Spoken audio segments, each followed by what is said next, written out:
જય માતાજી મિત્રો, આ વર્ષે ઠંડી વધારે પડવાની છે. અંબાલાલે આગાહી કરી છે 30 વર્ષનો રેકોર્ડ તોડવાની છે ઠંડી. એટલે તમે પણ સ્વેટર અને ટોપી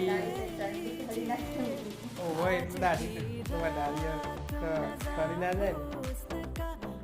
અમારે તો સ્વેટર પણ ઘરમાં ઊંઘે એટલે ધોમણા ભાઈ એટલે પહેરે કેવું બહાર નહોતો ઘરમાં ના પહેર હોતો નહીં, ગોદરું ઓઢી દેવાનું. અને આજે કોઈ કેમ એ કોટકું મને ગાય ભારે કરી 30 વર્ષનો રેકોર્ડ પૂરો એટલે બહાર દીધી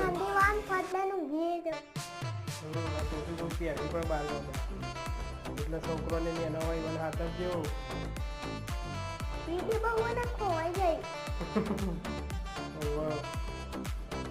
જય માતા.